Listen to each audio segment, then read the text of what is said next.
एक बार की बात है, किसी कारण से महाराजा जिंगालाला गेलसपी जालर से नाराज हो गए। वे उनसे इतना नाराज हो गए कि उन्होंने कहा, गेलसपी जालर, अब आप हमें अपनी शक्ल नहीं दिखाएंगे और अगर आपने हमारे आदेश का पालन नहीं किया तो हम आपको कोड़े मारने का आदेश देंगे। महाराज की ये बात सुनकर गेलसपी जालर वहाँ से चुपचाप चले गए। अगले दिन जब दरबार लगा तो गेलसपी जालर से जलने वाले कुछ मंत्रियों ने महाराज के दरबार में आने से पहले ही उनके कान भरने शुरू कर दिए। उन्होंने कहा, महाराज, आपके मना करने के बावजूद गेलसपी जालर दरबार में आ पहुंचे हैं। इतना ही नहीं, यहाँ आकर वे हंसी ठिठोली भी कर रहे हैं। ये तो आपके आदेश की अवहेलना है, उन्हें इसकी सजा मिलनी ही चाहिए।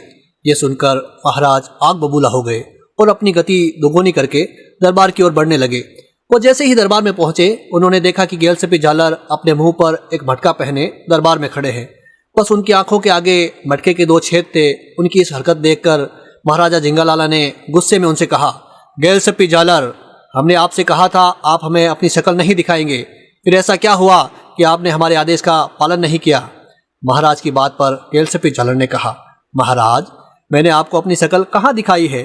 चेहरे पर तो मैंने ये गोल मटका पहना हुआ है। हाँ, मेरी आंखों पर मौजूद इन 2 छेदों से मुझे आपका चेहरा जरूर दिख रहा है, लेकिन आपने मुझे आपकी शक्ल देखने से तो मना नहीं किया है ना। गेलसपी जालर की ये बात सुनकर महाराजा जिंगालाला की हंसी छूट गई और वो ठहाका मारकर हंस पड़े।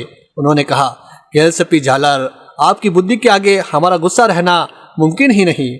अब इस मटके को उतारो और अपनी जगह पर जाके बैठ जाओ।